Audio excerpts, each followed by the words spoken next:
Every Saturday, you showed up for your parents. You never missed a prescription, a bill, an errand. Then one morning, your mother turned the list face down. Did you come here to help us or to see us? You almost laughed. You hadn't missed a Saturday in 6 months. Then you looked at the tea. It was already getting cold. You couldn't remember the last time you had sat down long enough to drink it. The work was real. That was why you never questioned what it was replacing. 6 months earlier, your father had asked for one favor. He no longer liked driving across town to the pharmacy during the busiest part of the day. You picked up his prescription on your way over. It took 12 minutes.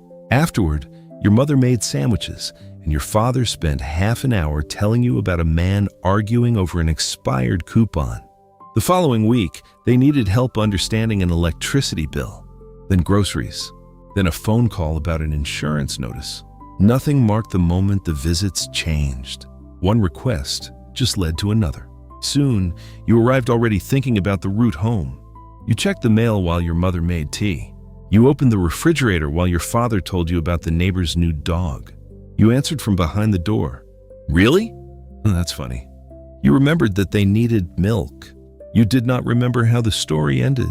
Your parents still saw you every week, but most Saturdays, they saw you moving through the house, talking while you worked and checking the time between tasks. It was not because you did not care. You cared enough to know which pharmacy closed early. You knew which company required an account number and which one would speak only to your father. You knew that one missed refill could make the following week harder.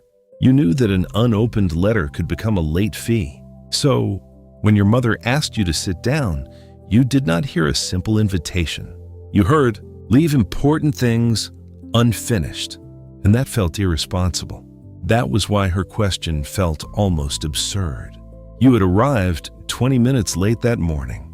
The list was waiting in its usual place. When you reached for it, your mother turned the paper face down. "The pharmacy closes at 1, you said. "We have time. The insurance office stops answering at noon."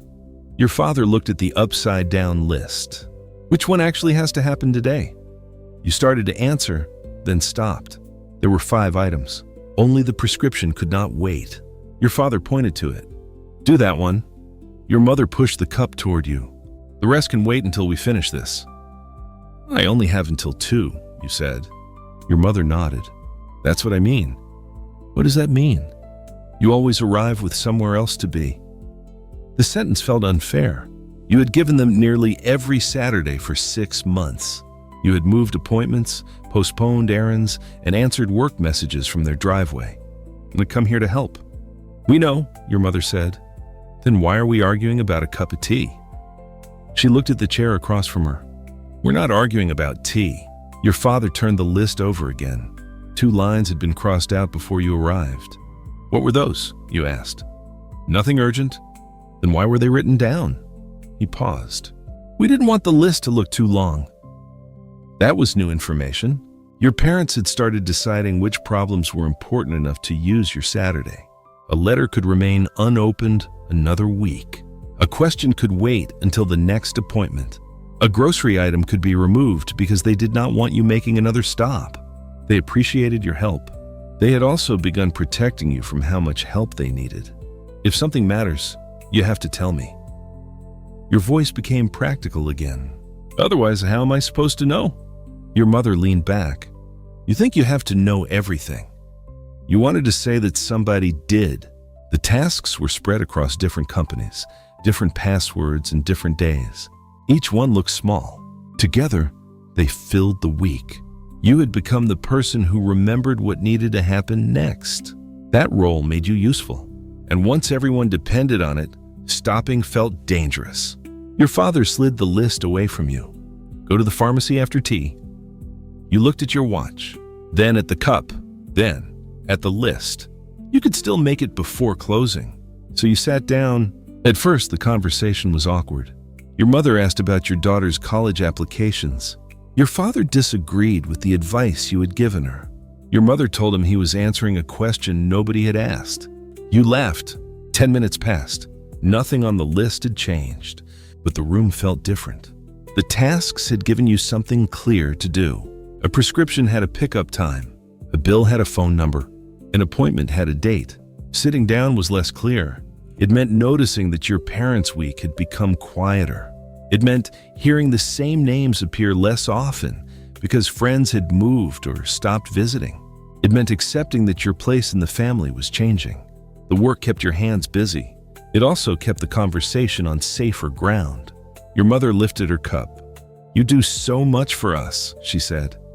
"Just don't know when you're here with us." She did not sound angry.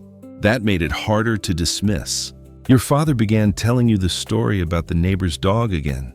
You had heard the beginning the week before. You had never heard the end. The dog had escaped through a side gate and followed a delivery truck for 3 blocks. Your father laughed before he reached the best part. Your mother corrected the street name. He told her the street was not important. She told him it was the only detail he had remembered correctly. The story took 4 minutes. When it ended, the prescription still had to be collected. But this time, you knew why the neighbor had spent an afternoon walking through the neighborhood with a bag of dog treats. Sitting together did not remove the responsibilities. Your parents still needed help with medication, groceries, appointments, and confusing paperwork. A warm conversation could not replace a filled prescription. The answer was not to stop helping. It was to stop treating every minute with your parents as time available for work. The family needed both. The problem was that only one of them had been scheduled. The following Saturday, the list was still there, but your mother placed it face down before you arrived. You sat for 30 minutes. After tea, the 3 of you turned it over together. There were 5 items. Your parents chose 3. The prescription, the insurance call, groceries. A heavy household item was moved to a delivery order instead of becoming another stop. A non-urgent letter stayed on the calendar for the following week. You did not inspect the rest of the house. You completed the 3 things they had chosen. For the first time, the list belonged to all 3 of you instead of automatically belonging to you. The new arrangement did not work perfectly. Sometimes your mother added an item after the 3 had been chosen. Sometimes you opened the refrigerator without asking.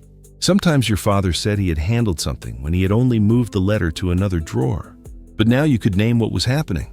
When you started moving too quickly, your mother pointed toward the chair. When the list became too long, you asked, "Which 3 matter most?" You were still their daughter who helped. You were no longer treating helping and visiting as the same thing. Eventually, the list stopped waiting in the center of the table. Your father attached a small calendar to the refrigerator. Tasks were written down during the week. Some were saved for Saturday. Some were handled through delivery or a service call. Some could wait. When you arrived, the 2 cups remained on the table. The list stayed on the refrigerator until the visit had actually begun. Months later, you walked into the kitchen and heard the smoke alarm chirping. Your hand moved toward the drawer where the batteries were kept. Your mother was carrying 2 cups to the table. Your father had already started another story about the neighbor. You took off your coat. You sat down. The alarm chirped again. It could wait 4 minutes. The battery still got changed. The groceries still arrived. The appointment still got scheduled.